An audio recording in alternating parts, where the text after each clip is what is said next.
Hi, beautiful princesses. It's so good to see you. Well, hear you. Or you hear me. I don't know. But happy Monday. Happy Monday. Last week's episode was a doozy. It was long. It was crazy. And I hope by this date and time that nothing else has happened because I'm recording this on St. Patrick's Day. It's St. Patrick's Day today. When I'm recording this episode, but it'll come out a couple weeks later. So I'm sure something else has happened that we'll have to catch up on. But wow. Wow, wow, wow, wow. But today's episode, besties, we're going to be talking about success and how it comes at a price. So I see this happen all the time with TikTok influencers. They start off small, they are doing what they're doing. People love them. People love rooting for the underdog. They love rooting for someone who has not a big following. The second they start to get successful, those same people that supported them in the beginning, they don't like them anymore. They feel intimidated. They feel insecure. They feel threatened. And I felt that energy before too, definitely from other people, but also in myself. And I'm like, ew, Savanna, why do you feel that way? For example, a couple years ago, there was an influencer I loved. She wasn't an influencer at the time, just some girl I loved following. And she was really fun to follow. And then all of a sudden she's going on all these brand trips and doing all these things. And then I started getting the ick. And I'm like, why? Why am I feeling that way? Is it because I'm jealous deep down? And that's what it was. It was my own insecurities deep down. And I had to really sit with that and be like, why is it that we are rooting for people and then until they get their big break or their hard work pays off and they start getting recognized by brands or whatever it is, all of a sudden we don't like them anymore? It's because of intimidation, and it's because it makes us uncomfortable and it makes us feel bad about ourselves and that we're not doing enough, we're not good enough, we're not successful enough. And it all stems from you. It has nothing to do with this person. It has everything to do with your own insecurities, and you're projecting them onto somebody that doesn't deserve it. Just like Alex Earl, everyone loved her when she was small. Then as soon as she started getting popular and gaining a following, people all of a sudden started to hate her, even the ones that loved her in the beginning. Same thing with Emily Kaiser. People loved Emily Kaiser in the very beginning, and now they bully and hate her. And it's sad to me because these girls did nothing but, keep doing what they did. But now, of course, maybe they're less relatable because they got popular and they're making really good money because of their content. And so now they're able to buy a nice car, or buy a nice handbag, or buy the jewelry that they want. And I think it's sad, and I get it to a point. I do. You guys know one thing about me is I see every side of everything, okay? That is my biggest flex is that I can put myself in everyone's shoes. I can see how people might, be like, oh, she used to be relatable, now she's going to Bora Bora and has all these handbags and fancy jewelry, but they're still the same person. Their financial status shouldn't make them less relatable, if they're still talking about their life and their feelings and all of those things. And it's just sad to see how people want to support and love you when you're not doing well and you're just a small account, not making a lot of money, just, getting by. But the second that you start doing well, they don't want to support you anymore. And they feel intimidated and threatened, or they feel jealous, envious. It's sad. And so I feel like people get that way with me too sometimes where, they don't want to like me just because I'm successful. They don't know anything about me. They don't know, I haven't done anything to them. They just, all of a sudden, they see how many followers I have or the opportunities that I have, and they just make that decision to not like me based off of it. And I don't think that's fair, I really don't think that's fair. But again, I understand it. I've been an insecure person before. I still deal with my own insecurities. And, while they're mostly directed towards myself and I don't allow myself to project my feelings onto others because it's not fair to them, I can see how people can do that. I did that growing up. I remember there was one girl growing up that was so pretty, so skinny. She was so wealthy. Her family bought her literally everything and more. And I didn't want to like her because she was pretty and skinny and rich. I really did not want to like her. But she was a good person. She was nice. She wasn't mean. There literally was nothing to not like about this person. She wasn't a mean girl. She didn't cause drama. She was a nice person, but, I didn't want to like her because she had everything that I didn't.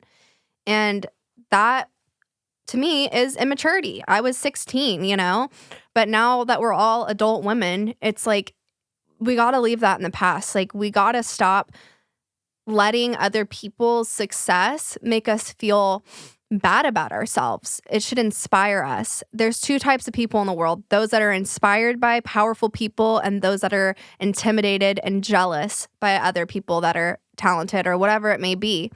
And I choose to be inspired. Now when I see someone that's doing better than me, I'm like, you fucking go, girl. You do that. I don't feel less than. I don't feel like I'm not good enough. If anything, it makes me want to work harder so that I can achieve that goal. And I'm inspired by their work ethic.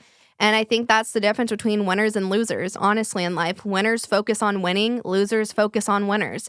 And it is sad to see that sometimes in this industry, and not even this industry, but life, that people truly will not like you because you have something that they don't have. And I don't think that's fair. I really don't. I'm going to look at some of my notes that I wrote down because I was feeling really hot and heavy about this topic a couple weeks ago when I wrote it down and wanted to talk about it. But yeah, it's just like hard to see people be so competitive in this industry and in life in general, and just, support you and love you and root for you. And then the second that you become too big for them to digest, they spit you out, and just stomp all over you and tear you to the ground because you make them uncomfortable and you make them feel less than. And not intentionally. I'm never one to brag. I barely post about the things I buy. Like, if you see it on my body or you see me holding it, like, that's about it. I'm never going to do an unboxing of a bag that I bought myself or flex how much money I make or whatever it is. It's just tacky and not tasteful. And I don't like that kind of content. There's so many people that do that kind of content. That's not me.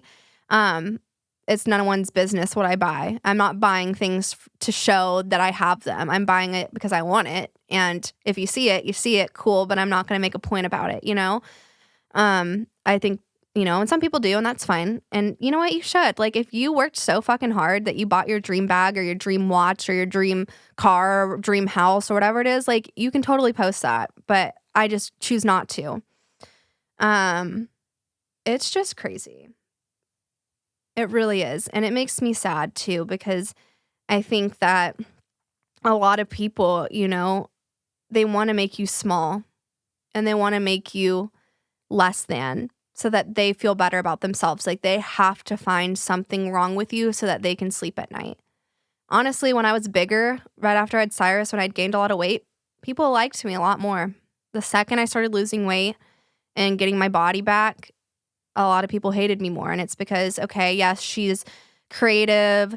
She has a really successful spa, but she's kind of fat.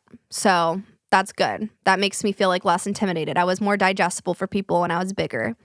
But now that I have a successful spa, I'm creative and, I'm skinnier, I feel like people dislike me more. And I'm sure some people are going to fucking hate this and rip me apart for this episode, but it is so true. If you want to think about it, think about it. It is true. Everyone loves the fat, funny friend. They do. Nobody likes the skinny friend. And not nobody. Insecure people. Insecure people. They want to have something wrong with you. They have to. In their head, you can't be perfect. You have to have something wrong with you so that they can sleep at night and be like, oh, well, yeah, Savanna might have a successful spa and be an ambassador for this company, but, she's overweight. Or, oh, let's say Caroline, is so successful, but her husband's cheating on her. So, or whatever it is, someone is always going to find something that's wrong with you in your life so that they feel better about themselves. And it has nothing to do with you and everything to do with them. And I see it every single day, not just with me, but other people. And, funny enough, my mom even said that to me growing up. She was like, you can't have everything going for you or you're going to have a target on your back. Everyone's going to hate you. Why should I have to shrink myself down? Why should I not have the body of my dreams, the life of my dreams, the spa of my dreams, just so that other people like me and I'm more relatable and more digestible? I am who I am, And I think that's sad that people think that way. Oh, she's skinny, but she's not pretty. Oh, she's fat, but her skin's really good. Oh, she's successful, but her husband cheats on her. Oh, she has an amazing marriage, but one of her kids has a health problem, and it's sad and it sounds really awful saying this out loud, but that's how humans are. Humans are diabolical. They really are. And they have to find something wrong with you so that they feel okay with themselves. And if there isn't anything, they'll make it up. They'll find something. They will pull anything from anywhere to make you less desirable so that they can sleep at night and say, I'm better than this person. I'm better than her. Yeah, she has this, but I am better in this way. And I never really understood that thinking at this age, honestly. I did that growing up, for sure. I'm not perfect. I'm not an angel. I definitely had jealousy issues growing up. Very jealous. I was very insecure about myself. I did not love myself. I wanted everything I didn't have. I wanted to be all of the things that other people had that I didn't. And it's so crazy, that people continue this pattern in adulthood. It's like, go to therapy, dude. Like, if you're still acting like that, it's okay when you're 16 and you're figuring it out and, you're trying to find self-love and figure out who you are. I give you grace. 16-year-olds are ruthless. You're allowed to be a bitch when you're 16. All 16-year-olds are bitches. But if you are a full-grown adult and have children and you're still acting like that, go to therapy, please. For the sake of yourself and the sake of the people around you and the sake of your children, because what you are will rub off on your kids. You should be someone that is supportive of other people's success, not intimidated and bullying them or finding something wrong with them because they're successful. Inspire. Be inspired. Don't be hateful. And it's crazy to me because people do this every single day on social media with any influencer. It's not just me, it's everyone. They always have to find something wrong with you or compete with you. I see a lot of times, estheticians trying to compete with me, and I'm like, who are you trying to compete with? I don't compete with people. I compete with myself. I want to be better than I was the day before. That's the only competition I'm in. I'm in competition with myself, And it's weird because when I win, you win. When I post about the airlays and one of my 300,000 followers sees it, not all 300,000 of my followers live in Texas. They're from all over the United States. They see, oh my God, Savanna endorses and loves the airlays. I trust Savanna. And then they go on the little Googles. They type in airlays near me. They find your spa. Guess what, bitch? You just got a client, a lifelong client from them following me. When I win, when I grow, you grow too. I am growing the aesthetics community, awareness about estheticians. Do you know how many people have gone to go see a face reality expert because of my page? I have given so many clients to so many people, and I'm not trying to say I'm the most amazing human in the world, but I'm just saying when you look at someone that has a big platform in your industry and you're competing against them, think they're spreading awareness. I can't take every client. I'm one person. I'm already doing 14 clients a day, I can't do 300,000 clients a day. Not everyone lives near me. So when they look up near them who carries Skin Better, who carries Epicutis, who carries Hydrinity, who does the airlays, who does the BioRepeal, and they find your spa, you just got a client from them following me that didn't know you existed before coming to my page. And I love that. I get DMs all the time. Savanna, thank you so much for posting about XYZ. I've had so many patients find me because of your page, because of what you're posting. It's for the betterment of our entire community as estheticians, to spread awareness that you don't just have to go to a dermatologist to get your skin clear. Estheticians exist and we're here. And it's amazing to see the connections and clients that we've shared with each other and information that we get to share to help each other. And so I think when people switch their mindset of oh my God, Savanna's my competition, or this other esthetician that has more followers than me is my competition. I hate them. I'm jealous of them. Instead of thinking, you know what? I'm so happy we have someone advocating for our industry. I'm so happy that we have someone spreading the word about clients, results, and products and all of these things. Because think about it. Let's say I post about Skin Better Trio and a client wants it and they don't want to pay for shipping and they don't want to wait for it to come in online, and they search Skin Better provider near me and they wander into your space and they buy it from you. I get zero money from that. And then they see, oh my God, look at all these services. I want to go see them. I'm going to start seeing you. You just got a client. And that's not just with me. It's any esthetician that's posting on the internet and promoting on social media. It's all getting fed back to us in so many different ways, and supporting us in so many different ways. So I just really hope that this message today resonates with some of you. And if you feel like you're being that 16-year-old mean girl that is being so intimidated and jealous by someone doing well, you just sit with yourself and ask why.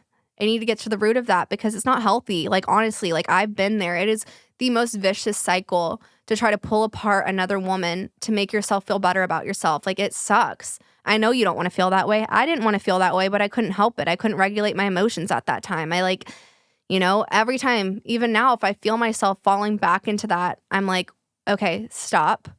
This has nothing to do with them, and it has everything to do with how you feel about yourself. Don't try to pick someone apart to make yourself taller. Don't push someone down so that you can grow more, It's never healthy to do that. It truly isn't, and it's such a toxic mindset to be in. And I truly believe the more you accept abundance and happiness and grace into your life, the more good things come. If you focus all your time on what you don't have, how can you enjoy what you do have? And how can you make time to build those dreams to get you where you want to be? So instead of focusing all your energy on someone that's doing better than you, why don't you focus that energy into yourself so that you can do better for you? Not to do better than them. It's never about being better than anyone else. It's being better than you were the day before. And once I started thinking that way, my life changed dramatically. I don't sit on Instagram and go through everyone's stories. I don't look at other people's pages. I'll scroll through maybe for 20 minutes at night and like some stuff my friends are posting, but I don't care, honestly, what other people are doing. I have my blinders on like a racehorse. I'm focused on what I'm doing because there's not a million hours in the day. I get on my Instagram, I post my stuff, and I try to support the people that support me, but it's hard to get back to all the DMs. It's hard to see every single thing that someone posts, but I really try not to look at everything because it really stunts my creativity, truly.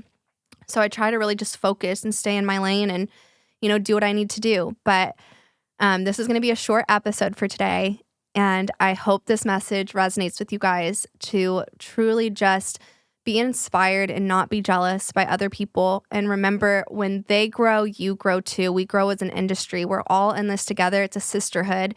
It truly should not be a competition. There's no possible way for one of us to do every single client in the world, And honestly, if the competing wise, if your goal is Instagram followers, why are you even in the industry? I never got in this industry to be an esthetician influencer. I don't even like being called that. I'm just an esthetician that's good at social media. I have a clinic. I'm not a skincare influencer. I'm literally just an esthetician with a spa that shares my life. So that's my goal and mission. And of course, it's nice to have a community that I have, but I'm an esthetician first, an influencer second, So I really hope you guys resonate with this message, and I hope you have an amazing Monday. Love you.